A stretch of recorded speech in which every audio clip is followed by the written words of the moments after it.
What is up, gang? Today I'm here with my boy TJR, Tyler Riches. What's up, brother? What's up, man? How we feeling? Excited, bro. I'm stoked. I can't even believe we're fucking here, dude. This is awesome. I know. I saw this shit when it was construction zone, and now it's all built up and it looks fucking great. It's been 2-3 months putting together the studio, and it's finally coming together. Happy to fucking be here. I guess the best way to start is let's get 2 TSLs flowing. Bet, man. When was the last time you cranked a couple TSLs? That's a really good question. Damn, when was the last time that I Was it when we were ripped some partying like a devs? couple weeks ago? July 4th. So Oh, right. I guess yeah, wow, damn. See, that's the thing. I'd be thinking that like I party too much, but it's just my like locked in brain saying you're doing it too much. It's been like 2 weeks since I've done anything crazy. That's chill. Yeah. So you're going out like maybe once or twice a month max. Yeah, and I'll only go out if it's like I need a genuine reason, and it can't just be like, oh, cause Damn, this is fucking tighter than. No, you're good. Yeah, I like there has to be a reason. So if there's like a DJ that I really love, then cool, I'll go. I won't just be like, damn, there's like my friends want to go out every single weekend, I'm going to go. You know, it has to be there's some sort of event, there's something that's being celebrated, like 4th of July. But other than that, thank you, man. That's the way it is, bro. That's to stay dialed in. Can't be fucking absolutely Wow, ripping. crafted from the man himself. This is Yes, gas. that's the first ever TSL on Damn. the fucking podcast, baby. Let's go. Let's get it. Wow. Yeah, see, literally one of these will have me like spinning and just saying shit that I probably shouldn't even have to like be saying on a podcast. This is the first podcast that I've ever like drank on. Well, that's gonna be best way to do it. That's gonna be a fucking staple in the TSL time pod. I'm wondering if I'll have any guests in the future if they're just where they're just like, nah, water only. I would respect that. At least, of course, nah. Yeah, bare minimum. Cheers, what you brother. should do. Cheers. Sorry, I was already. Nah, you're sipping my good. I shit. would have sipped Thanks, it too. man. Bare minimum though. Oh yeah. I feel you crafted the fuck out of that. I feel like you have to put like soda water and then like lime. You know, at least have the SL. Have to. Right. The solo tech is like some fucking. Yeah. I can't get after it. I have a friend who can, but it's just a bit. It's just like the heartburn and shit when it starts ripping is too nuts. Jeez. Yeah. But let's jump into it. So, a little bit of background since it's necessary. Yup. Why I brought fucking TJ on as the first guest. We've become boys since over the last year. But back in August last year, TJ was coming to New York when I was working there. We met up, we partied, we had a great time. I had been following TJ. I started following this motherfucker since his early days on TikTok when he had like 3,000 posting every day. And I was like, dude, this motherfucker is on it. I just knew, like, sometimes you know when someone's gonna get it done. And I knew that this fucker was gonna get it done. And flash forward, now we're here. You're absolutely crushing it. Thanks, man. Fucking, almost 1 million across all platforms. You're smashing it on YouTube right now, which is, you would say that's like your main focus right now? I mean, dude, I don't know. I would like to say that everything's my main focus, but it's hard to focus on everything at once. But yeah, Content-wise, I would say. Yeah, you're going hard on YouTube. Yeah, I go hard on YouTube. I go hard on everything, bro. When I commit to something, I fucking do it. Just YouTube is fucking the toughest platform, so. Yup, dude, yeah, 200K definitely. is dude. over 200K, which is amazing. Yeah, no, just hit 212 today. That's so amazing. Slow and steady. So the race. Yeah, that's why we're here today. TJ's the fucking man. He's got a place out here. We've become boys, and it's dope to have you here, bro. Thank you for coming in. He's a little bit too humble of himself, I would like to say. So when we met in New York and went out and had a really awesome ass time, and maybe we can tell the story of that. There's some things that I need to omit from what happened to me after the fact, but when I met Richie in New York, he had 30,000 followers on Instagram. And how much do you have now? I got 710,000. Smashing it, baby, smashing it. Yeah, so going. you don't got to talk me up. You should be talking yourself up because, yeah, like back then I had a decent amount of followers, but I had more followers than you at the Yeah. time, and you're just fucking hauling ass on this, Yeah. dude. You're crushing it. It's just crazy though, bro, to see, because like I was a fan of yours making content, and I was always like, dude, this guy's the homie. Like, I definitely want to hang out one day and meet him, because I also made finance content before Daddy Wellness, and I had Right. seen his shit before I even made Daddy Wellness again. And then, bro, like, it's just crazy how to see things how they go. Like, I saw your shit just go fucking ham. Now my shit's going pretty ham, so it's been so fucking sick. I know. Boys But, on the come up. Yeah, dude, we're going in, bro. We're I going know. hard. Yeah, I know. It's only the beginning too. Like, I always tell myself that shit, bro, every fucking Yeah. time. But what about how were things before content? You know, even before you started social media. You know, let's go even more back. You know, high school, middle school. yeah, bro. Middle school, honestly, not a thought behind those eyes, if I'm being dead honest. But high school, I feel like I finally started to understand like who I was and who I wanted to be as a person. And honestly, it was a pretty dark time. I can't lie. I was not the happiest of campers, to say the least. I dealt with a lot of mental health issues before I even realized it was mental health issues. So like nowadays, my parents will tell me like, yeah, we knew before you had even figured the shit out yourself. But yeah, like it was kind of like an identity crisis almost, like just not really knowing who the fuck I was and not really understanding what I was supposed to do. And again, that's like a lot for somebody to think about in high school. Yeah.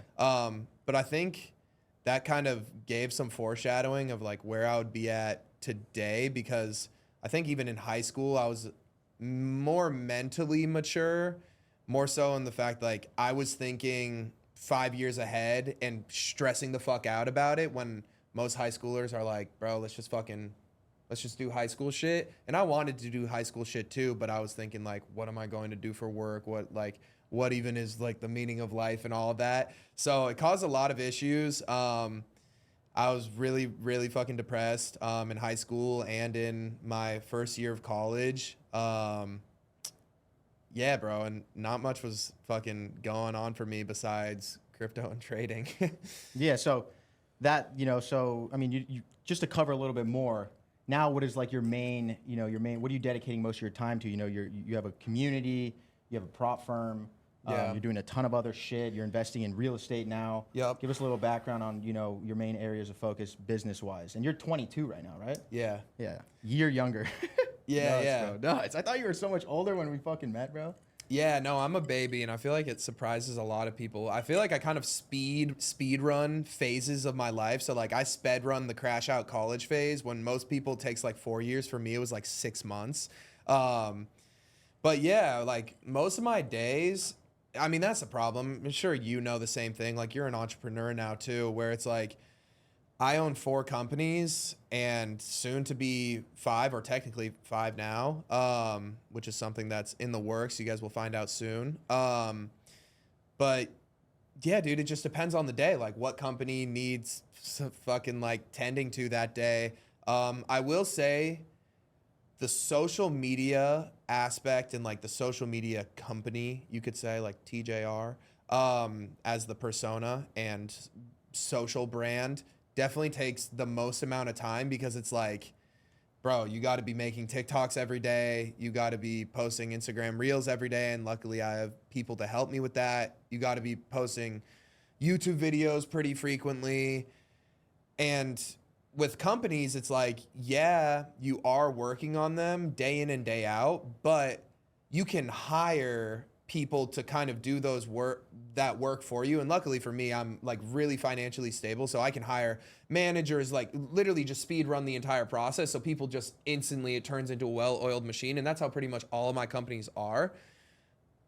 But with social media, it's like I'm the only minion. It's almost It's a like one-man show. exactly, like I can't hire somebody to go film a YouTube video for me. I can't hire someone to go make 24 TikToks in a day. Like Yeah. I have to do it. So honestly, like the social media definitely takes up the majority of my day. And all the other companies, it's like sometimes shit comes in and I'll have to get on meetings. I'll have to fill out forms.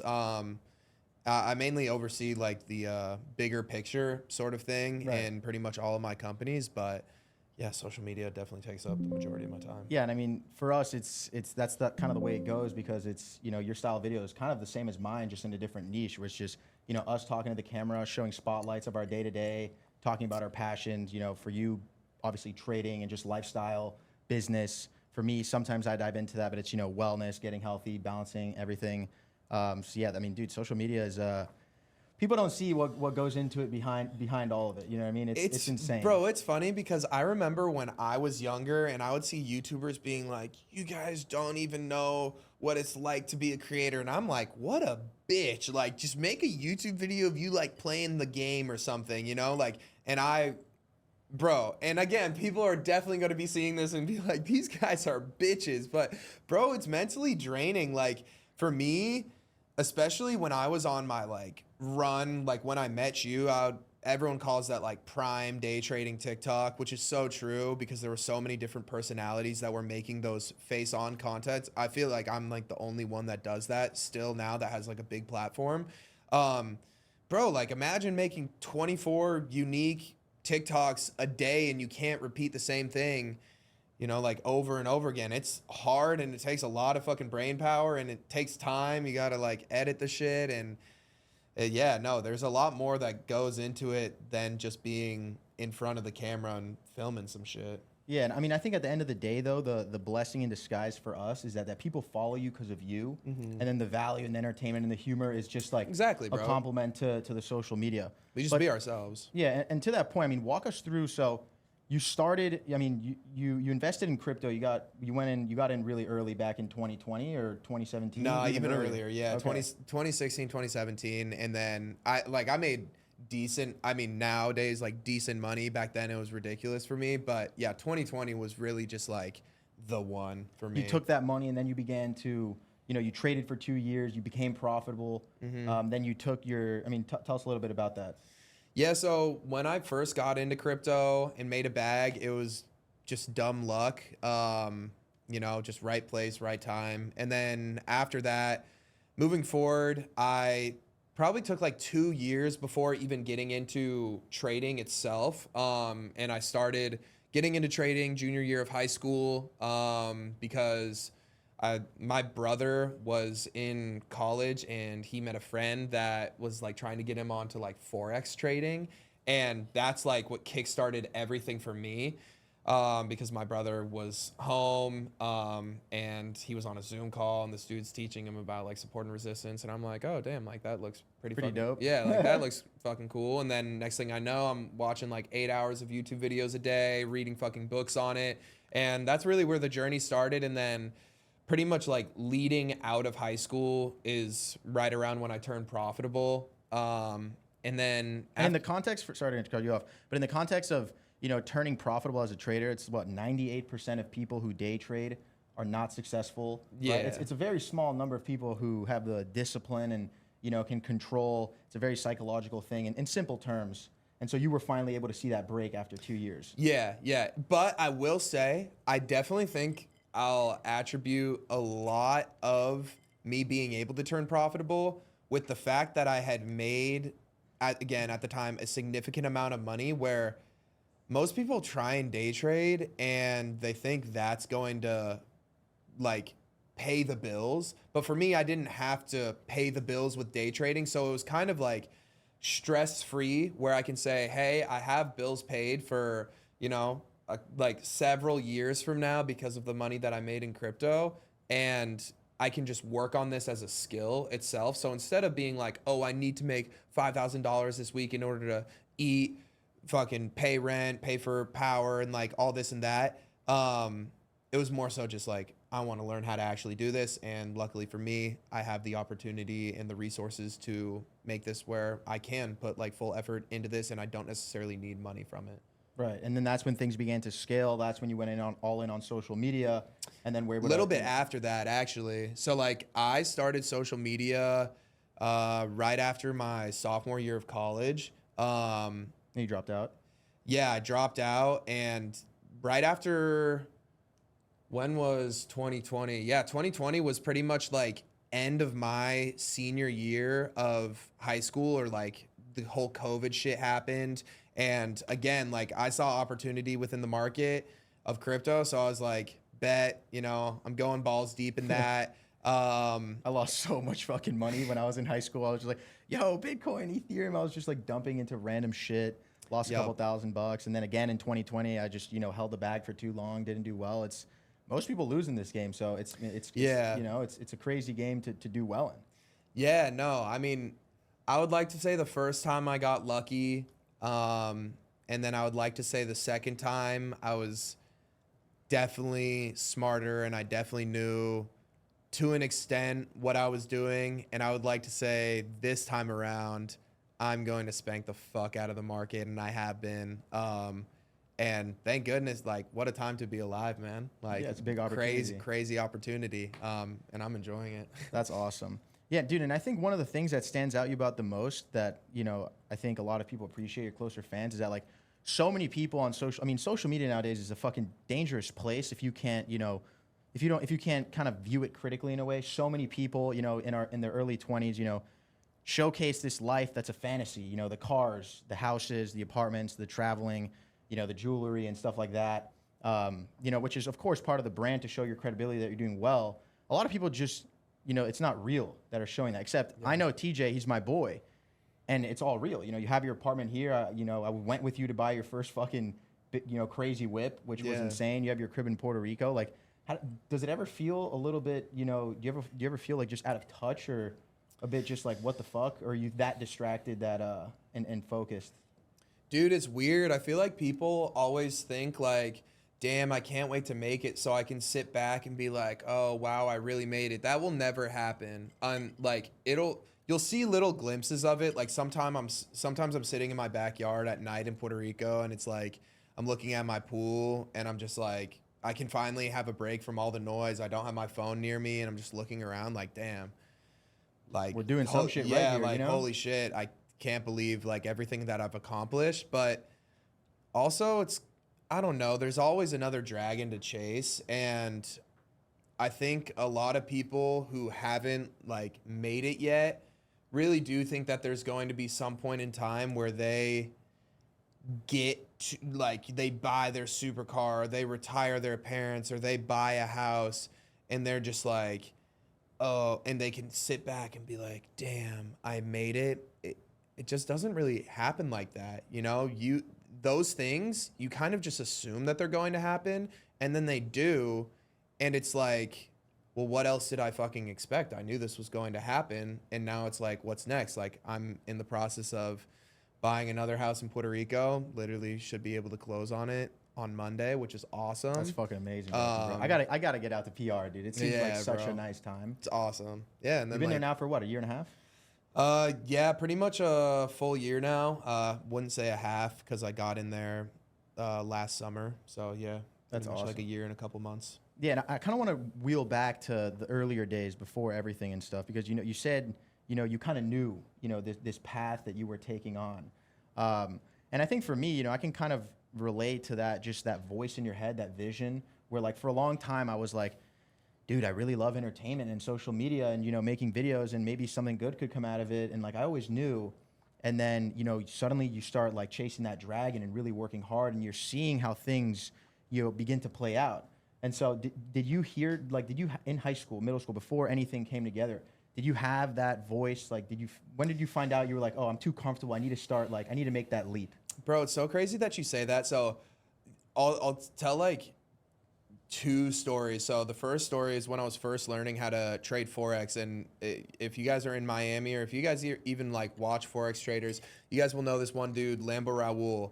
I remember like I was learning, like I was watching his videos, bro. And again, like people are going to fucking say cap, but like I vividly remember sitting in my living room on my fucking iPad in junior year of high school, watching his video and just thinking like, I can do this. And was I necessarily saying like the YouTube shit? I don't really know, but I just remember in my head just being like, I can do this, and this will be me. And And now it's like, fast forward, it's like he's one of my peers, which is really crazy. And then moving forward, the other story is like, bro, I'll be going through Snapchat stories.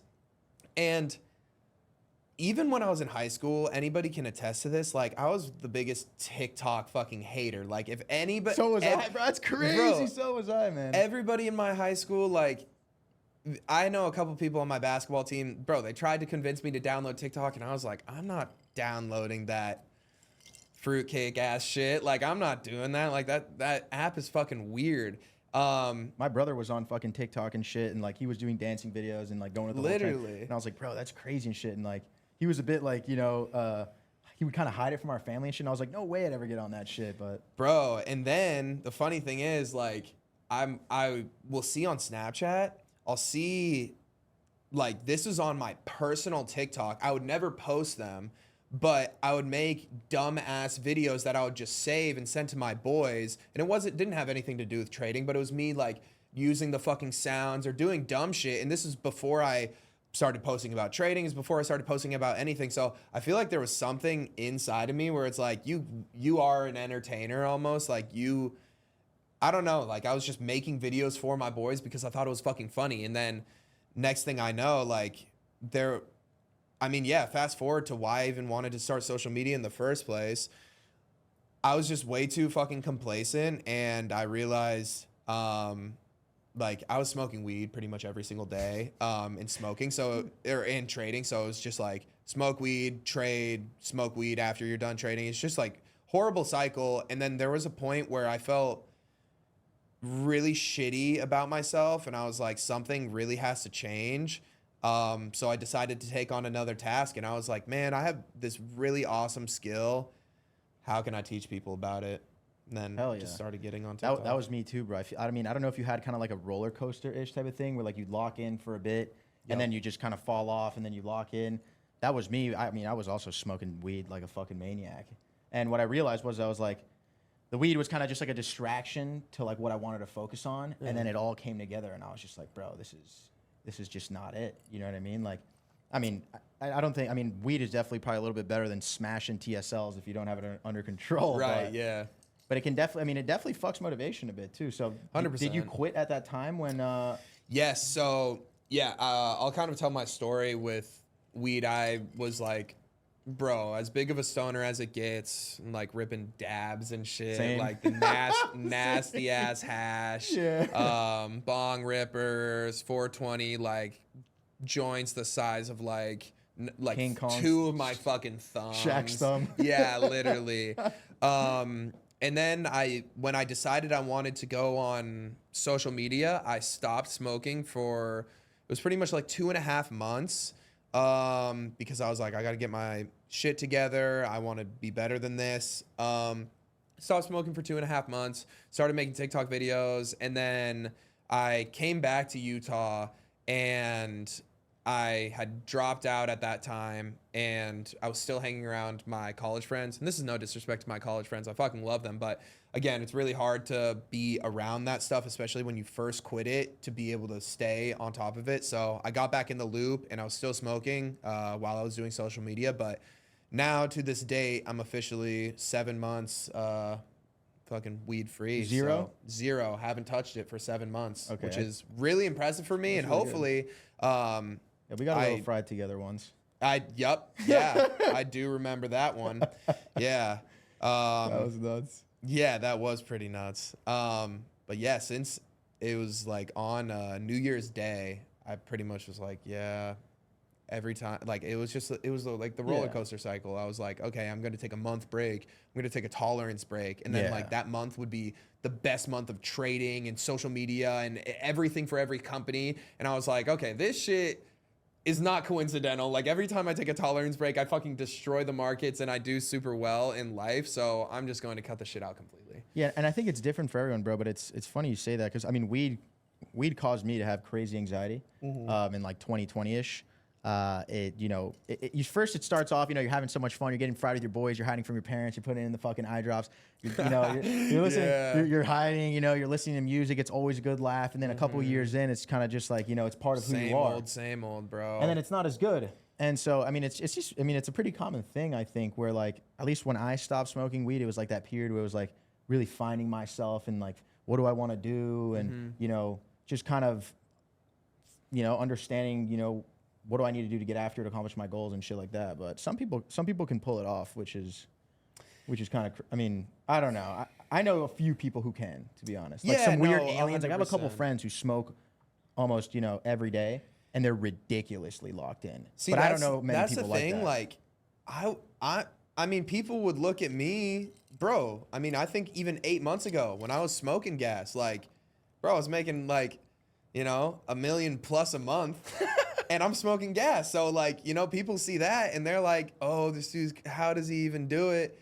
And it's like, well, now I'm making more than that, and I'm way more productive. I like myself as a human more. I'm definitely more confident. I think people who say they're like productive stoners, there's definitely such thing as that. I think weed can make people just like completely be cut off, or like there's people that can work on weed. And I was one of those people where I could work while I was high, but the quality of work was worse. And then it was just affecting me as a human being. And I didn't like that. Yeah, I agree with that. You want another TSL? Yeah. Can I have one of those green little pills? Yo, TJ on a Zinni? Bro, I don't. You don't rip that often, do you? No, I've been on like a little kick recently. Kick? Yeah, like I don't know. It helps. I mean, well, this is full disclosure. I went to. This might be the first time I'm seeing Mr. TJ rip a little Zinnichino. I went to a family reunion. You want to grab that ice? Yeah. Hold. Grip that shit. Fuck it, Mike probably won't even pick up, but. Nah, that's solid. Gotcha. I went to a family reunion. This is definitely no offense to my family. But sometimes, like, I don't know, like, I just get a little bit stressed out. I get really anxious being around my family. I don't know. I'm a huge black sheep in my family. I will say that. What do you mean by that? Okay, so like an outlier-ish? Yes, 1000%. So context. Can you juice me? I got you, brother. Yeah, context. I'm freaking everybody slightly buzzing off one of these guys. Everybody in my family is a part of this one religion. We won't even name it. But again, I think a lot of people have certain misconceptions about that religion anyways, and I think all the people that are within that religion are some of the best people on this earth. So it's no offense to that. It was just like, it wasn't for me. So I took a couple steps away from it. And I'm talking about everybody. We're talking about hundreds of people that are somehow connected to my family. All of them are part of that religion, and I'm the only one that's not. So that already is like a bit of a barrier. And then on top of that, my great-grandparents started a private school, and my dad runs that school. So, you know, imagine running a school and your son says, yeah, I'm going to drop out and I'm going to be a day trader. Just doesn't really. What was that like?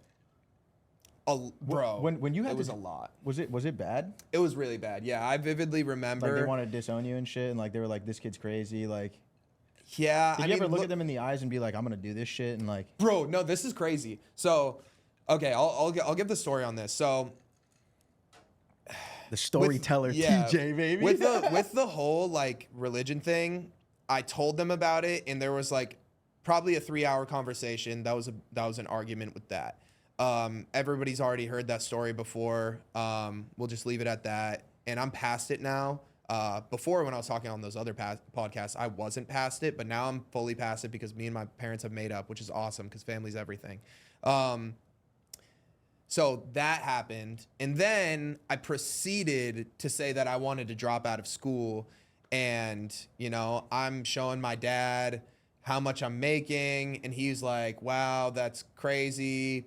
But is this sustainable? Because again, the internet world is... nobody in my family is like self-employed. Like all of them is just like 9-to-5 work. So obviously anybody who's not familiar with that space, it's pretty fucking scary. Absolutely. So and they're just trying to protect their boy. You know exactly, what I mean? bro. And that was a huge misconception for me, because I was like, oh, you guys don't even understand me. And from them, it was coming from a place of love and just wanting to keep me safe. But for me, I was like, oh, they don't fucking love me. They won't let me do anything. You were pissed about it. Yes. So what I did was I pretty much was just like, yeah, like, can I just do a fucking test run? Like, if anything, I can just go back to fucking school and I'll fucking prove this shit right. So I go for 6 months, done with school, and I sit my dad down again, and I'm like, yo, this is how much I'm fucking making. And he was like, oh, damn. And then I vividly... How much were you making at the time, just to be kind of like... Yeah, I was making like... You give it over, under, like... Like $50K a month. Okay. Yeah, but also on top of that, like, I had a huge safety net from crypto. So, again, like... Good safety net, passive income coming in. Crazy amount of money in savings. Income's coming in pretty consistently. So he was like... He just kept saying, like, is this sustainable? And I think it was because he had seen me before when I was younger, really down bad, in debt. I mean, I tell this story all the time. I had negative $2,000 in my bank account because, like, I guess there was some, like, subscription or some shit that tried to get hit. And then I had to, you know, work my fucking ass off to pay that back off. And I asked my parents, like, yo, cover me. And they were like, we can't. So, it, like, literally, my dad was just like, what are you going to do about it? And that was a heavy hitter for me. One red flag for them to, you know, kind of more, you know, be like, are you sure you know what you're doing? You know what I mean? And I remember talking with my dad, and I was like, yeah, I'm going to be making $100,000 a month from this. And my dad, like, started laughing. And I was like, I literally was just sitting there, and I was just like, smiling. I was like, why is he fucking laughing? And I was like, no, Dad, I'm going to be making $1 million a month. And he was just, he literally like it wasn't like a laugh where it's like, haha, you're so funny. It was just laughing because of how crazy it was. And now I'm doing that. And something even cooler that I literally got goosebumps thinking about that. What the fuck? But something even cooler now is my brother now works for me. And that's awesome. Bro, so I'm the black sheep, and I'm turning him into black sheep 2.0 because my brother works for me, and he's now making 6 figures a month, and damn, we're both self-employed. That's and amazing, bro. I feel like it's really cool to see how, like, my younger cousins, when we go back for family reunions, to see, like, oh, like, why is Tyler, like, driving a Lamborghini when everybody's in, like, the minivans, like, at the family reunion? Why does Tyler have, like, tattoos, or why does Tyler have, like, diamonds? Why does he have such cool clothes? Like, it's really cool to be able to obviously not be a bad influence, but show these younger cousins of mine that I'm really close with, like, hey, life isn't just the 9 to 5. Like, you see what I'm doing. And now the majority of my family knows that I'm on Instagram and social media and YouTube. And before, I kept that a huge secret from them because I'm doing crazy shit on social media. Hell yeah. Like there's a picture of me on Instagram, like, chiefing a J in New York. Like, you know, they can't see that. But now I think they've kind of accepted me for who I am, and they're really proud of me. So, and dude, I think that's what is attributes to success, man. You just said, I mean, that's what I am. My this fucking TSL is coming in hot, you know. Punching, bro. Like, yeah, you know, you're yourself. Mm-hmm. You know what I mean? And I think a lot of social media, just content nowadays, lacks a little bit of that. You know, people just. You made a video on that actually that I was going to show, where it's just, you know, be yourself. Yep. You know what I mean? And you've stayed true to that.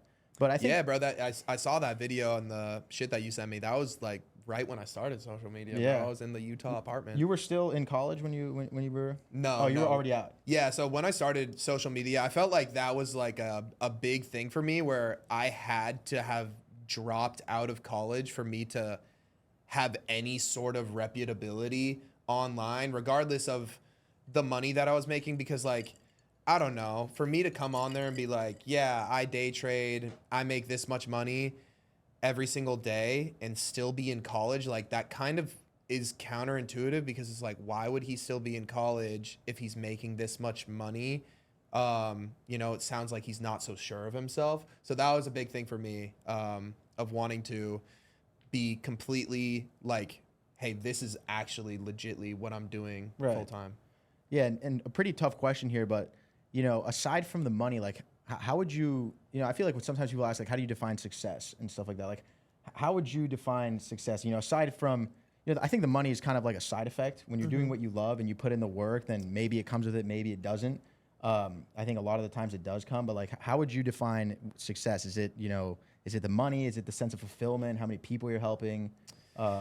Yeah, so this is A difficult question for sure. yeah, nah, and luckily I've had this question before, and I think my answer is pretty unique in terms of my story. So a lot of people associate success with money, and for me, I feel like I made money before I became successful, and because my version of success is way different, it has nothing to do with money.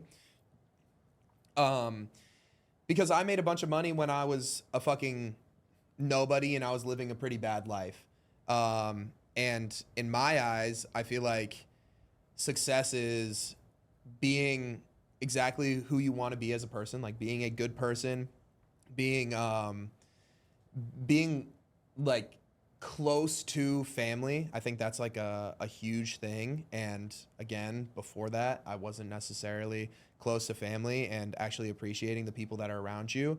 And then on top of that, I would say success has a huge tie to like happiness. And for me, I was a millionaire and attempted suicide multiple times. And, literally recently, yesterday, the owner of Fandango, family, 6 kids, probably like close to a billionaire, took his own life. And, So the money came to you really, like, money success-wise came to you before, you felt happy with yourself, and you would wake up and look at yourself and be like, dude, I'm doing what I set out I'm going to do. Exactly. So now it's just, you've not only, you feel happy, you're doing your thing, you feel fulfilled, and the money's has come along with it. Exactly. Yeah, bro, like I think success, a huge correlation to success is how happy are you as a person? I think there's like 2 levels of success that I would say. Like there's success that is like money and happiness, and then there's success with just happiness. Like, those people that move to Hawaii and live out of their van and they fucking love life and they're, bro, they don't make any money and they just fucking love life. That is success to me. Me personally, I probably couldn't do that.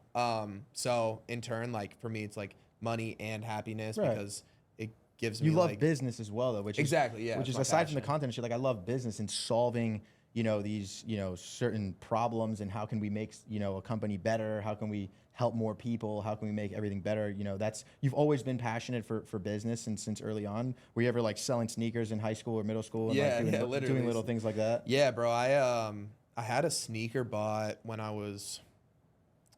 did the Yeezys start popping? Like sophomore year of high school, probably. 2017, maybe? Yeah, bro. I did sneaker bot shit, Supreme shit. I remember, bro, I would literally show up late to, I can't even remember what class it was, but I would download like my Supreme bot onto the library computer, and I would, because the Supreme drops happened 11 a.m. Thursdays. Yeah, so for you it was 8. So 'cause you're West Coast. Yeah, so 8 was right when my class would be starting for high school. So I would run my Supreme bot and I would show up late like pretty much every single day on Thursday so I could potentially hit on a drop. So I was always trying to find ways to make money.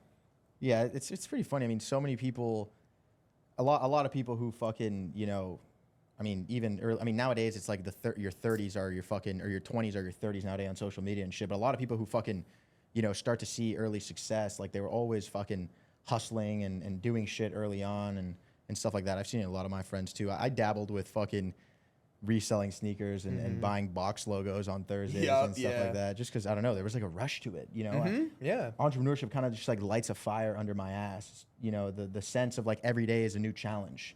There's always like, you think you have everything fucking, you think you know what's to come, but always something pops up. What's been like one of the most fucked moments? Have you had any moments where you, were there like some moments where you're like sitting down and you're like, fuck, bro, like this is bad. Like, bro, yeah.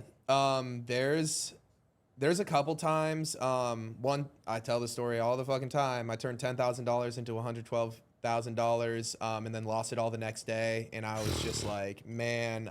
But that was before I was like really, really successful with trading, anyways. But that was like huge. Where $100,000 to me, like, man, that would have helped a lot. That would have added to the safety net.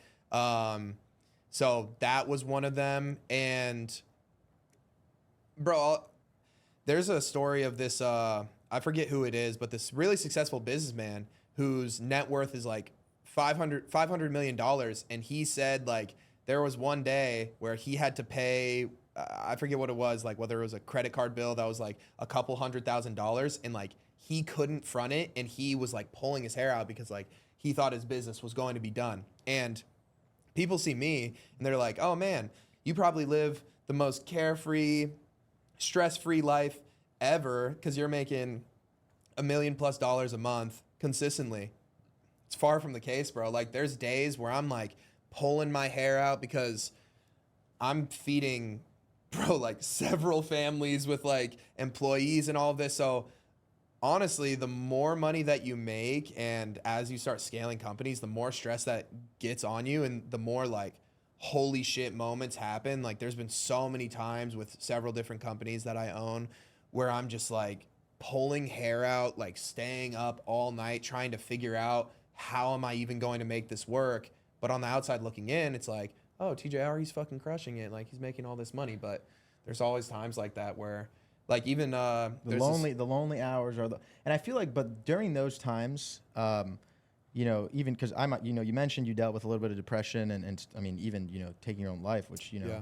and things like that. Like I dealt with really bad anxiety and panic attacks and stuff like that. I feel like for some reason during those moments, in the hardest moments and the most challenging moments is when you learn, when you discover so much more about yourself. Yeah, and bro. you learn the most.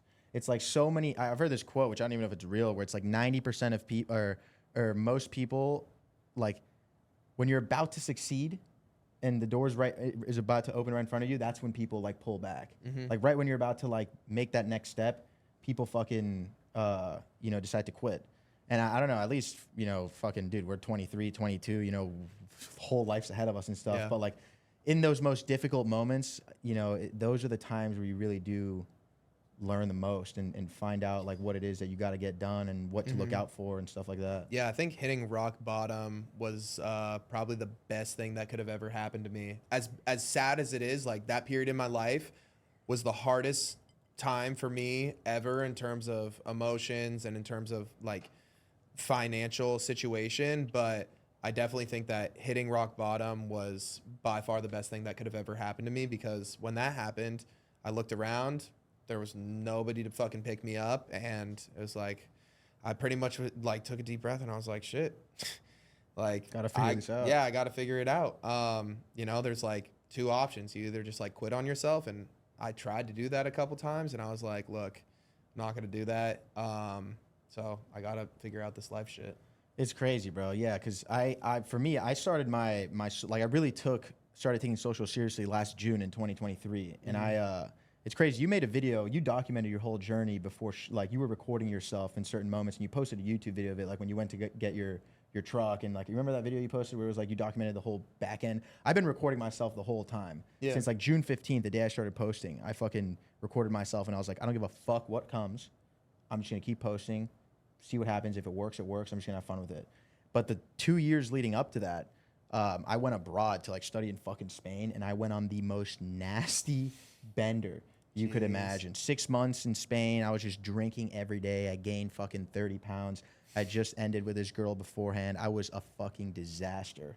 And it wasn't until the end of that where I was like, dude, what the fuck are you doing, bro? Like I'll never forget. I came back from those 6 months and I surprised my mom. She didn't know I was pulling up.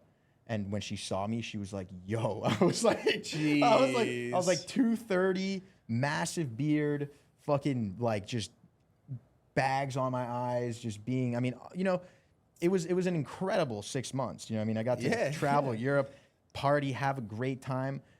But that is like the type of superficial, you know, enjoyment, which is cool, but you need to have balance with it. And that's kind of what like shaped my, you know, my mindset to where it's like, dude, balance, dial in, you know, because I'm an extremist. I mean, sometimes, Me too, bro. you know, being a super addictive personality, it's like all in, all out, too. but you got to find those moments where, Yeah, bro. I think this is like, I don't know who said this, but I live my life by doing everything in sprints. So when I'm working, I'm working my fucking ass off.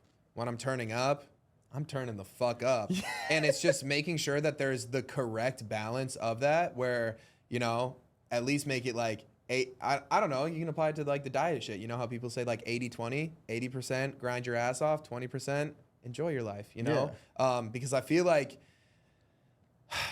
people that are too focused on, oh, I need to be better, I need to be better, I need to be better. Yes, that's really awesome to think, but what happens when you're 40 years old and you like take a step out of that and you look back? Did you enjoy what, like, did you actually like enjoy what you were doing? And for me, I fucking love the grind. I love working my ass off, but also like, what are you working for? You know, like if you can't actually enjoy your life, if you can't go on vacation because you are just such a hard ass to want to work 24/7, you know, there has to be some sort of balance or else it's like, what the fuck are you working for? Yeah.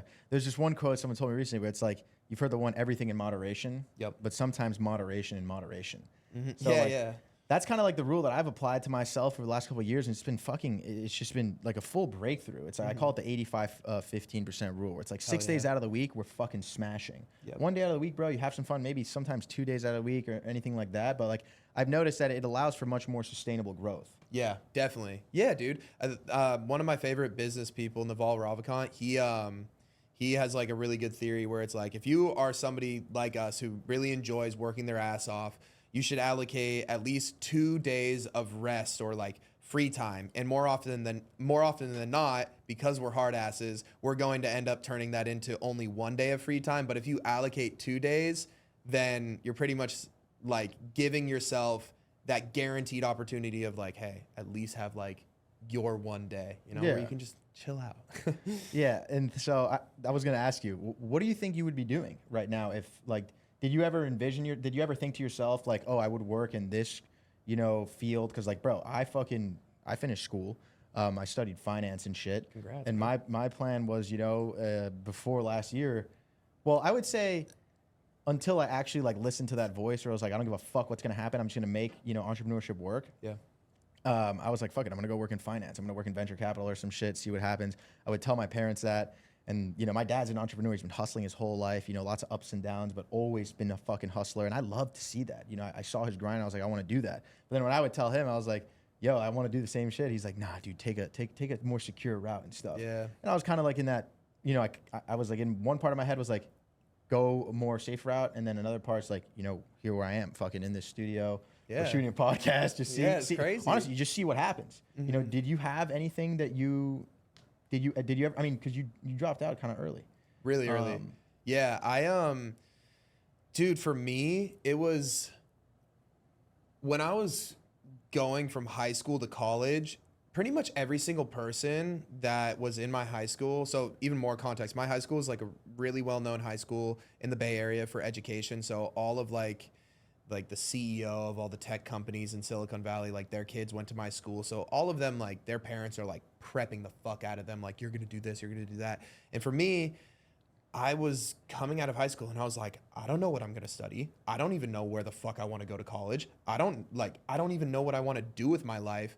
And I know sure as hell I don't want to work for a fucking boss. So for me, I never really had like, yeah, I would always tell people that, because I was super into trading before even going off to college. Like, so whenever people were asking me, oh, what are you going to go to school for? And I was just like, finance, like, because I was trading fucking foreign exchange. Yeah. I was like, yeah, I'm going to do finance. Like, whatever the fuck that involves. Like, I had no fucking clue. I would just say finance because I was trading.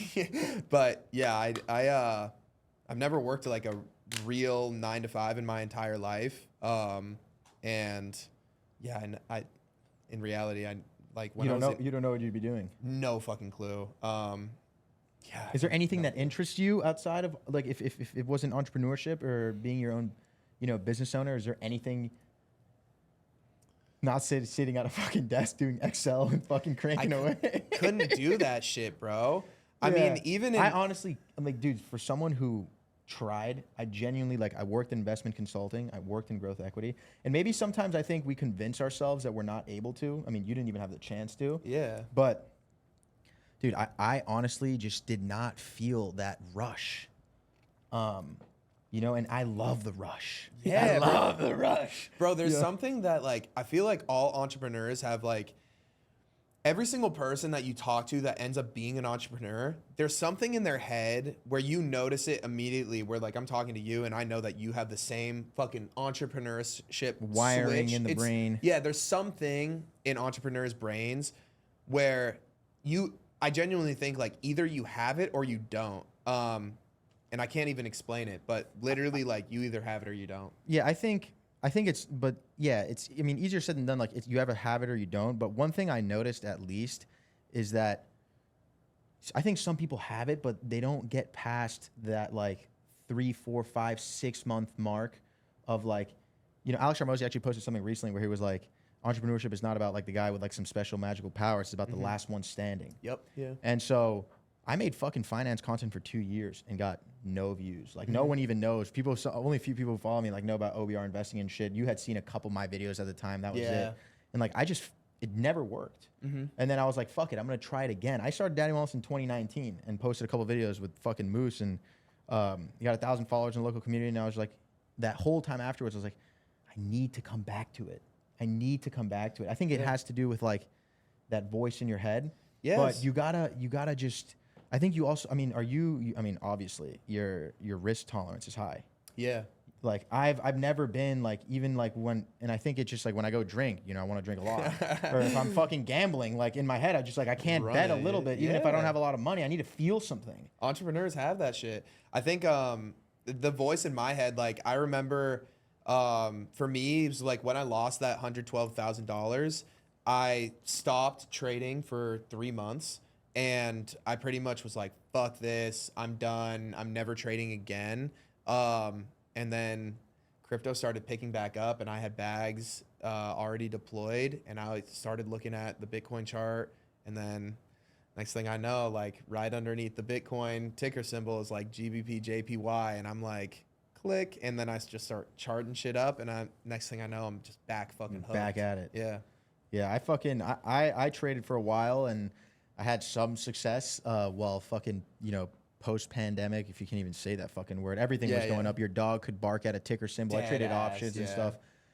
And I had some success, but, dude, I also really got fucked during that period. It taught me that, like, you know, like, it's such an emotional game when you're playing with your money and you're trading, and if you don't, it was one of those few things, bro. There's been few things where I dedicate a year to 2 years where I figured out. I couldn't figure it out. Yeah. I couldn't do it. I just kept losing. I kept shorting the market because I fucking hated everything that was going on. I was like a full bear. And I came to terms with myself after, like, losing a ton of money. I was like, you know what? Like, this is not making me feel well. I don't like, you know, I just can't do it. Yeah. Which was fucking nuts. Yeah, dude, some people, I think trading is one of the few things where it's like, you either have it or you don't. You know, and, like, I guess luckily for me, like, it's in the blood or something. Yeah.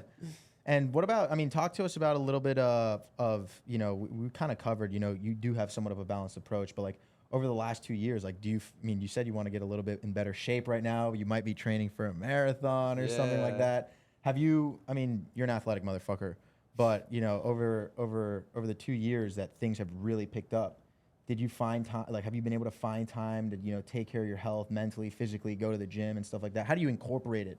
Yeah, bro. So the crazy thing is, I feel like when Sorry, but I know you wake up at fucking, like, almost 5, 6. Yeah. And that was, I didn't know that about you till, like, we were together last time, and I was like, dude, what the fuck? Like, I'm a rise and grind. You're like, I'm going to bed early and I'm up at 5, and I'm like, Yeah. dude, fuck. Like, even that, like, got me into, like, dude, I need to, like, this motherfucker's pushing it. You got to push it. Yeah. You know?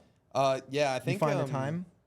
Yeah, bro. Like, before when I was in high school, I did powerlifting, which is really cool. I was super dedicated to it. So I was in the gym for probably like 3 hours a day. My diet was super locked in. I had like crazy numbers on squat. I had a pretty good bench for my, I guess, long ass arms and What my were you weight. benching? I hit 305. Damn, I've never hit 305. Bro, I failed 3 plates. I was really devastated. I don't That's think I'll 315, right? Yeah. Yeah, I don't think I'll ever be able to get up to that weight again because I was really chunky. If you when went I tried full to do it. hardo, I think you would. Yeah, definitely. But what I was going to say is like back then, my entire life was dedicated to lifting, health, and like mix of like power, fucking bodybuilding.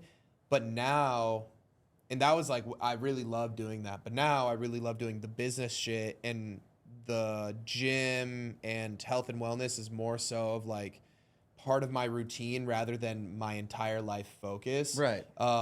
Because before then it was just like, yo, what are you doing today? Oh, I'm just going to be at the gym for like 3 fucking hours, you know, like taking adequate rest times before every single set. Now it's like, I'm in the gym for an hour and I'm out. Yeah. I don't cook my food for myself. Like I'm just too busy. Yeah, we hit a 35, 40-minute lift today. Literally, yeah. 1, 2. Dude, sometimes that I tell that to a lot of people as well. It's just like, bro, even just finding 30 minutes, 40 minutes, like it changes the game. Yeah, I mean, I think my physique is pretty fucking solid for somebody you're dialed in. You're dialed the fuck in. Yeah, for somebody that's 22 and like barely has any time for the gym and like doesn't take care of their diet at all. Like full disclosure, like I eat pretty much relatively whatever I want. I kind of restrict myself a little bit, but yeah, I like to keep myself in decent shape for the most part. Makes you feel good, bro. Yeah, it's no, so definitely. important. I think, and a lot of people sometimes, and they like it's that all in or all out mindset. It's like, bro, and you did a lot of your videos early on, going on walks, hooping, or just getting in those few moments of taking care of, your physical, mental health. You definitely feel that translate onto business and those other things in relationships and stuff like that, no? Yeah, 100%. I talk about this all the time, especially with like the people that I teach when it comes to trading. It's like, in order to be a disciplined trader, you can't just be disciplined at one single thing and have an undisciplined life. If you want to be disciplined in anything in life, you have to have a disciplined life, because if you're crashing out every single weekend, then like how do you expect yourself to be disciplined on the charts if you're not disciplined in every other area, Yeah, and dude, honestly, like one of the things I say a lot is that like when I first started working out, when I was like growing up, I was fucking super insecure, lacked confidence. Like I was always a fucking extroverted, loud motherfucker, fat kid. I was a fat shit. I got bullied and stuff, and I was always happy and shit, like on the outside, but like deep in, I was just like, I just gotta get jacked because I want to get girls and shit. I just want to look sick. And then I realized over time, bro, as I matured, I was like, it's not about that, bro. It's like when your shit is dialed in, when you are disciplined, when you follow a routine, when you make those small moments to get after it, it changes the whole landscape for everything else you're doing. Yeah, no, 100%. For me, it was like I was pretty chunky when I was like way younger. Were you 6'5" in fucking high school already? Nah, bro. So that's the thing. This motherfucker, every time I see him, I feel like it's a mess walking around with him, bro. It's a fucking tower, and then Carson's a tower as well, bro. It's bro. insane. It's when I was younger, like I was pretty chunky, and I think this is what happens like to super tall people is they fill the fuck out before they go up because the body's just like gearing up for what's to come. Yeah. And my brother, when he was in 7th grade, my brother's fucking jacked. I don't know How tall is he? He's 6'3", but Are your parents tall as fuck too? no, so my grandpa's 6'10". What? Yeah. 6'10"? Yeah, so that's where I get the Mom, height dad? from. My mom's pretty tall. She's like 5'9". My dad's like 6'1", so pretty decent. But Bro, you guys are a fucking basketball team, bro. What the fuck? I know. Yeah. My dad is fucking 5'10". My mom's like 5'2". You know Patty Ice? He's cruising around there. Yeah, no. Bit of a short stack. Yeah. Dude, when he sees that. Sorry. I love Pete. Sorry, man. Yeah, nah. But I got like my motivation to go to the gym from my brother because he was on some crazy shit. When he was in 7th grade, he got up to the point where he was literally running half marathons every day, like running 12 miles. And my parents told him, you're doing more training than like Olympic people are doing. You need to stop and chill the fuck out. And my brother was fucking shredded, 6-pack, like fucking jacked. and I was like a fat piece of shit because I was just gearing up to like grow, and he would always get on my head. So he's probably watching this. I still love you. But he gave you that boost. Yeah, no, definitely. Like I remember being really self-conscious for probably like a year and a half or 2 years straight, and then after that I was like, fuck it, I gotta go to the gym. And then Shit felt good after, no? yeah, nah, I feel great right now. Like I'm pretty built for somebody that's as tall as me. I feel You are. You're in great shape, dude, to be quite Thanks, honest, man. which is great. TJ and I go to the same fucking gym. Great fucking gym. Yeah, nah, I fuck with that place. We gotta. How long are you here for again? Till the 25th. Yeah, So we have another week. We'll hit another one for sure. hell yeah. Maybe on Sunday if we don't fucking get too zesty tonight. I know, yeah. See, this is one of those sprint days. Yeah, this is I'm in the opposite direction. Here's the problem sometimes. So you visit here and there, but like I was deciding to myself, like, should I move back home to Miami and kind of, have a good network of people here? Shout out the fucking people who hooked me up in this studio and stuff like that. But the distraction out here, bro, is sometimes kind of crazy, bro. And for me, it's always been like saying no is so hard. Yeah, bro. Saying no has always been the hardest thing for me. Best skill to learn. And fucking, you learn that, sometimes saying no is saying yes to yourself. You've heard that a ton of times. So that's been my biggest challenge. But then when this motherfucker pulls up, I don't see him often. So I'm like, fuck it. Yeah. And that's funny because and so many people come in here and there. So I'm just like, God damn, bro. People coming in, you want to see them. You want to have a good time. But, yeah, I'm in Puerto Rico and I'm grinding my ass off, and then like when I want to you go in your cave out there, bro. Yeah, bro, literally Puerto Rico. It's like I go to bed at 7. Like it's funny because like my girlfriend will literally be texting me like, "What are you doing?" And it's like 7:30. I'm like, I'm getting in bed. So like Puerto Rico is where I grind my ass off, and then Miami I have a little bit later nights and definitely take a little bit. Step off the gas. That's so sick that you've been able to do that and get your spot here. Yeah. That was going to be the next thing I wanted to talk about. So you posted a video a while back. We'll pop it up on the screen here for people to see. You pulled up to Miami. You love the people, the network. Yep. A lot of money, a lot of successful people. It's not that honestly. You were in the West Coast, not in LA, but you were in San Francisco. I don't know how it is there, but fucking, I was just in LA, bro. And it's like an hour to get to everywhere. Yeah. Here in Miami, you're like 1-2, which is fucking great. You won't pay more than $50 an Uber. Yep. But what were you expecting when you came to Miami, or, from when you originally came here and you were like, fuck it, I want to get a place out here. How's your time in Miami been so far?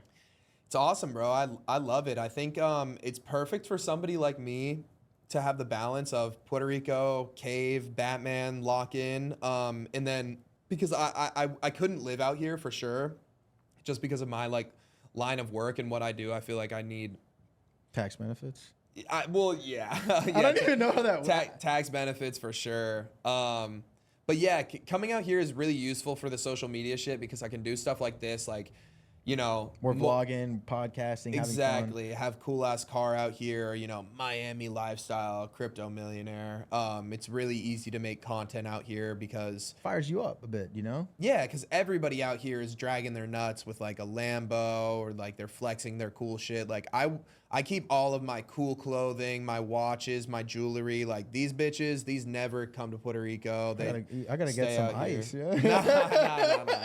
Nah. This is just for fucking show. That's a new fucking chain, bro, right there. The one you got. This one? The ball shit? Or no, that's not a new one. Nah. I got this probably like a week ago. So yeah. I knew that shit was new, bro. Yeah. Shit's sick as fuck. It's fake as fuck. Oh, really? Yeah. Hey, boys, you want to cop some shit? Pull out the fucking the ice tester, whatever. This shit will not be beeping. I can tell you that much. It was like relatively expensive. It was like $350. Oh, okay. It's off like a fucking Instagram brand though. That's sick. It's a fire chain. That's what I'm saying, bro. People always be thinking like, oh, like you only cop like designer shit. Like you were asking me about these pants. Yes. What style pants are these? Zara. Like, bro, I'm gonna cop some shit that looks good. I don't give a fuck about the brand name. Unfortunately, the brand names, they do that shit pretty well. Yeah.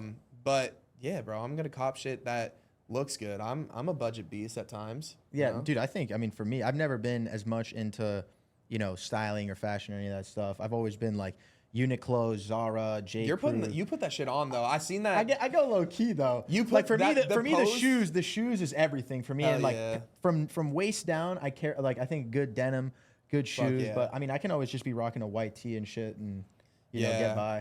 I like to be whenever, especially in Miami and Puerto Show Rico. your fucking shoes right now. Yeah, We gotta see. PBs. Dude, this is the fucking the red Grinch. You know? He pulls out some crazy shit. In Miami, I love to look just fucking absurd because everybody else is looking absurd and they're not doing enough of it. So I like, bro, like I got a fucking Dennis Rodman Hellstar shirt that like nobody fucking has. I mean, I really like to look really out of pocket out here because that's all part of the brand, bro. Yeah, like it's fucking sick, dude. Yeah, it's fun, bro. I love the fashion shit.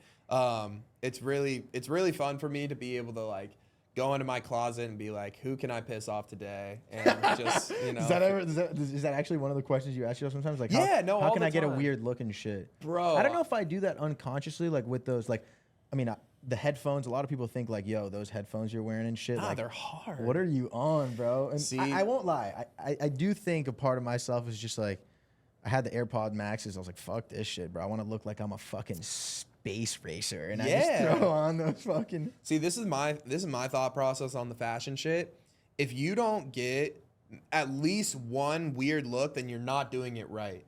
Because there's always going to be one person who's going to give you a weird look. And if somebody isn't giving you a weird look, then you're not doing it right, you know? Because it means that you're different. And people hate when you're different than somebody else. So if you can go out and wear something absurd like this and rock it with confidence, there's probably going to be one or two people that look at you and be like, man, what the fuck is that guy wearing? But the majority of everybody else, they're going to be like, who is that? And I wonder what he does, you know? Yeah. Like I genuinely, I couldn't do it. Like, I think you can. no, Everybody can. I could do it, but those are crazy, bro. Everybody can do it, bro. I'll see, dude. I swear, bro. I don't know if you like the word alien. You know what I mean? Like sometimes I see you and I'm just like, yo, this motherfucker, bro. Like he is on. Like I get it. You know what I mean? I see him like he's on one. He's like, you're locked in. You're like in your fucking. Bro. You're floating around and shit. Dude. You know, that's the vibe I get. I fuck with it. I mean, I like being able to just drag my fucking nuts and like just pop out wearing some crazy shit. And I guess it's I wonder like, if I'll end up doing some fucking. You will, bro. You will. Shit. Trust. It's like a buildup of confidence where it's like you almost try and push the line a little bit. Like these are definitely pushing the line, you know, where it's like, what can I wear that pushes the line of like fashion or what's acceptable so hard to the point where like, do people think it's drip or are people going to look at me weird?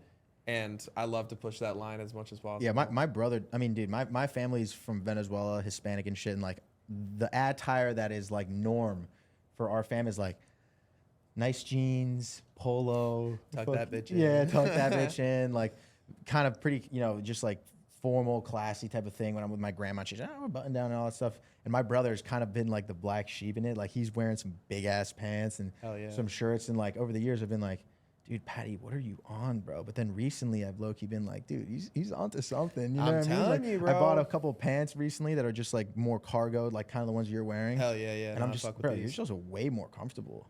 Yeah.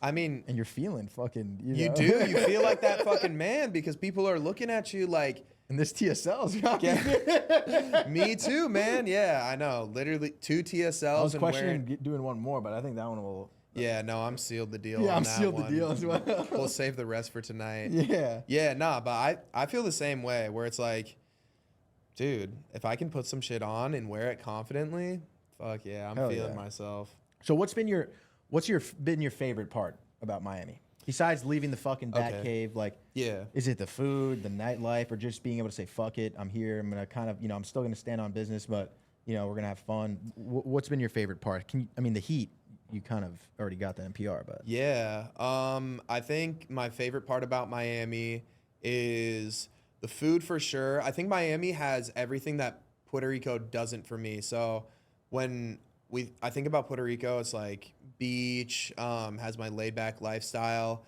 The only couple things that Puerto Rico doesn't necessarily have would be like the wide variety of restaurants or like high class restaurants that Miami has. So whenever I come here, I get pretty chunky. And then on top of that, just like the flashiness, and it also is like, it's motivating almost. Yeah. I think, some of the cribs, bro, like, It's crazy. I drive some of those cribs and I'm just like, what the fuck? Yeah, nah, for real. I think also Miami gives a city. I don't like New York's, or I like New York City vibe, but I can never be there for longer than a week. But Miami has a more laid back city vibe where I can feel like, damn, I'm in the fucking city. Where Puerto Rico doesn't necessarily have that, besides like San Juan, but Miami's like, it's a big city. Yeah. And yeah, that's kind of the main thing. It's just like feeling the city vibe and then Energy, big city. being able to eat at Anything you restaurants. don't like, least favorite or Lots of fake people out here. I think. valid? Yeah, and also I don't like. One of the reasons why I like being in Puerto Rico is because I obviously have like a relatively big name. I have a lot of like subscribers and followers on certain platforms, and when I'm in Puerto Rico, I rarely ever get recognized, and it feels really good to be almost like just another human out there and to be able to continue my work. And then when I come to Miami, It's crazy. it definitely feels good for people to be coming up to me and being like, yo, can I take a picture? But Sign of you're doing something right, you know? yeah, but definitely like I couldn't be living here and have that happen every single day. I think it would get not necessarily old, but I don't know. It does take a decent amount of time. Yeah.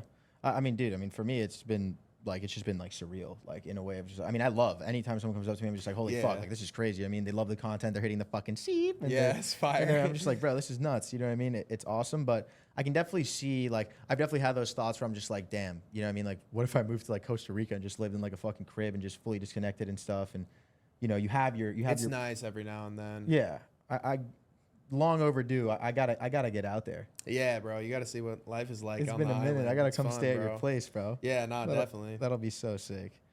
Yeah, so Miami, you love the energy, big city-ish, sending it. You're here for 10 days. We're going to have a great time.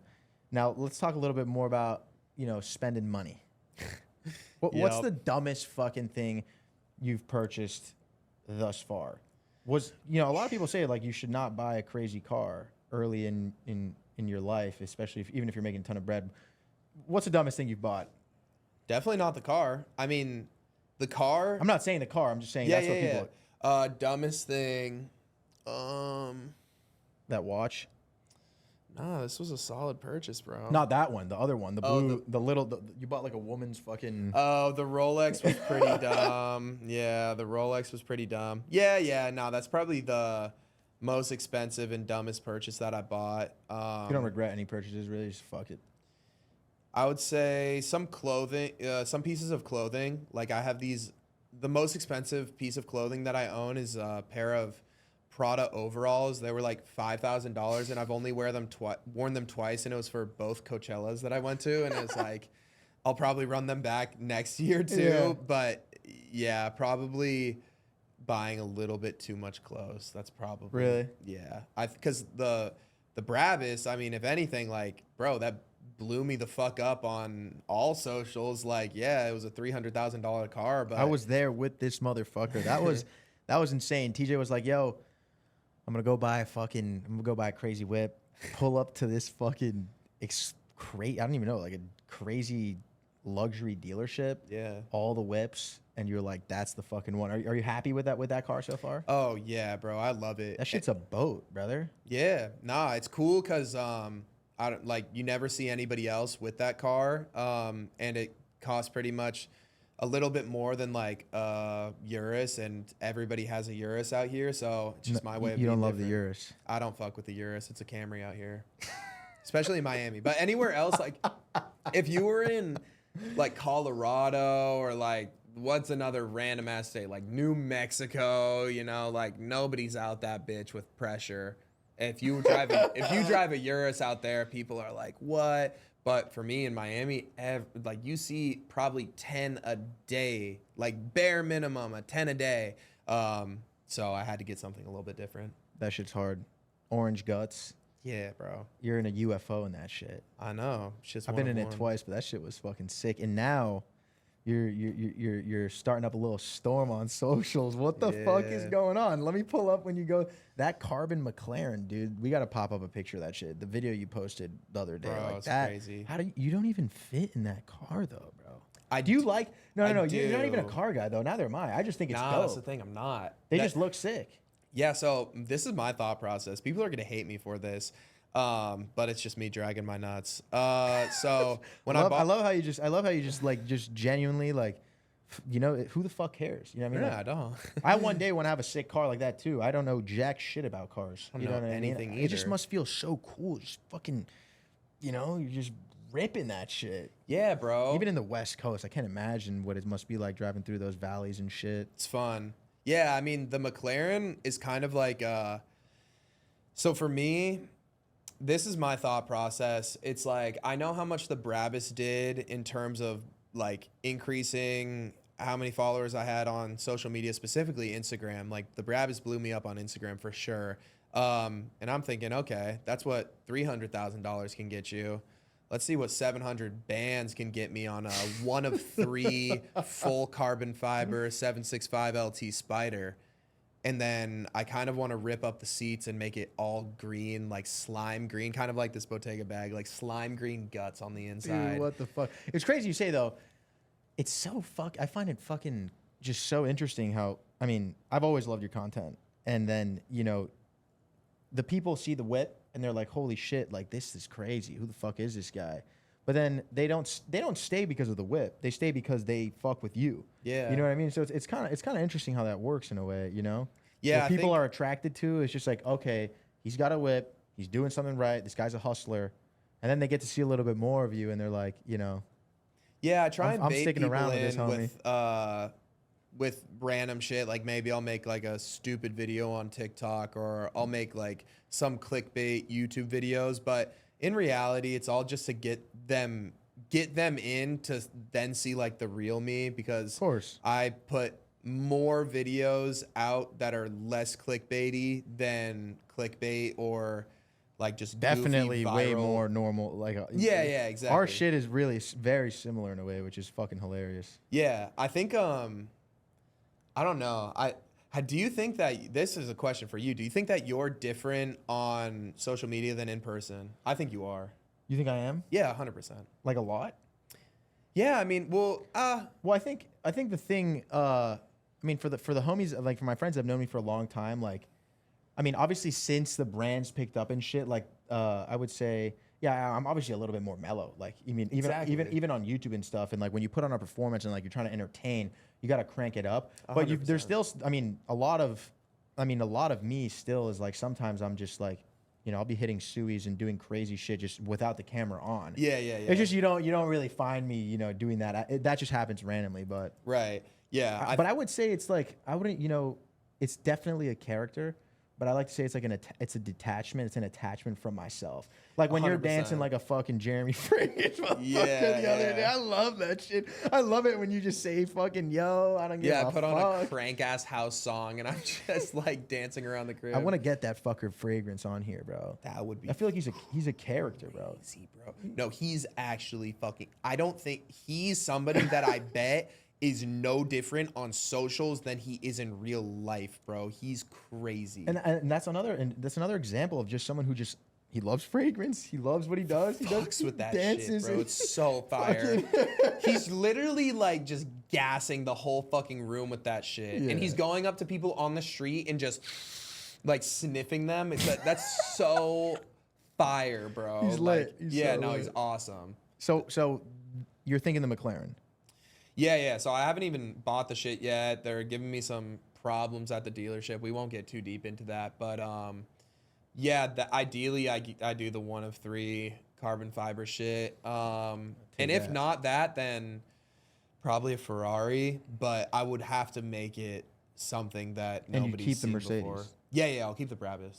Yeah. Or what I want to do, this is some back end play that I haven't said before. I want to ship the Brabus to Puerto Rico, get the supercar, whatever it may be. If it is the McLaren, then awesome, the McLaren, and then get a Cullinan here too, My so I can God. have both, like a daily driver and then sports I'm car. about the SUVs, to be honest. I love the SUVs. big I don't even body. like sports cars that much, but I mean, clearly I've been fucking ripping so many TikToks and Instagram videos talking about different supercars that I want. People eat that shit up. So for me, it's like, would I even really? It's almost an investment for the brand, bro. It which is, what, yeah. Which is what, you know, that's like 100% real shit. Like most people don't even say that openly.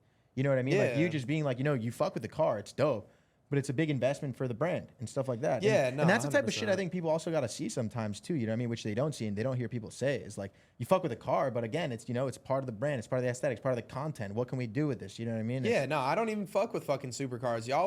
Y'all love looking at Lambos, McLarens, and Ferraris. I could kind of give a shit about that. I could give a shit about how fast it goes, but I mean, you guys fucking love it. So, I mean, I have the money to spend. Like, I'll make your guys' fucking dream come true. Like, I'll buy it. Like, it also makes for great content. yeah, no, 100%. So, I mean, kind of go into now. Where do you see, you know, future and stuff? 22.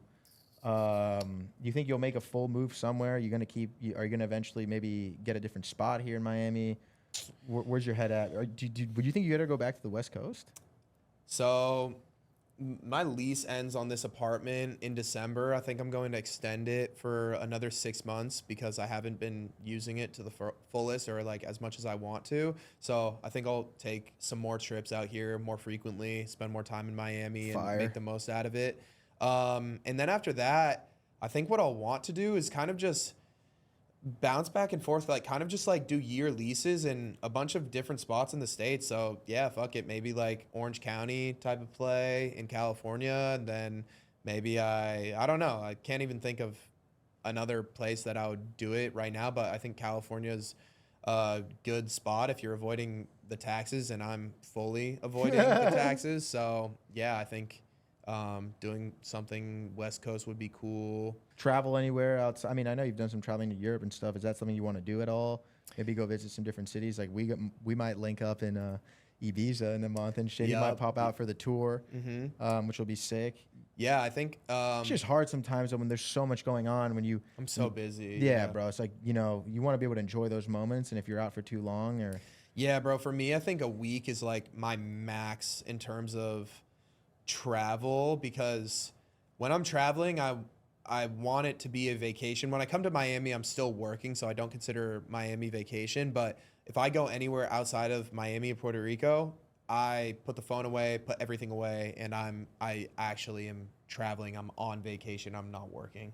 yeah. But I mean, not working to an extent. I'm still posting TikToks. Yeah, And like yeah. I'm just addicted to this shit. It's fun. It's too fun. It's great. It's all part of it. So that's dope. We'll see where you end up. I mean, I hope you stick around for a bit longer. That'll be No, fucking I definitely lit. will. That'll be fucking fire.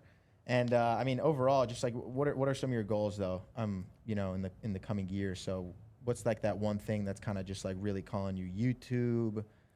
I mean, there's a new business you're starting we don't know about yet, which I mean, I'm sure is super exciting. I'll fucking definitely ask you 30 questions after this. But Yep. Yeah. Yeah. I mean, it's funny when I set goals, I end up accomplishing them way quicker than I expect. Like I made a YouTube video talking about my 2024 like New Year's resolutions, and I've already hit all of those. So I kind of made newer goals recently, and that's 500K on YouTube, 500K on the main TikTok, 250K on the alt TikTok. IG's ripping, by the way. Yeah, I know. 400. I know. Yeah, just hit that. You're coming in hot. I know. I would love to see an M. I already have in my head that I know I'm going to have 1 million followers. Yeah, on I was gonna say it's not even Instagram. about can. It's just when. Yeah, bro. yeah, It's- no. I am like that's been my thing recently. Like the M will feel really good. Oh yeah, definitely, bro. And then that's like social media. In terms of the business thing, I don't really like talking about Of course, yeah, numbers.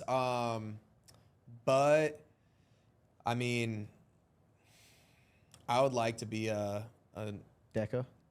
Well, you're there. almost. Okay. Yeah. What is that? 9 figures? Yeah.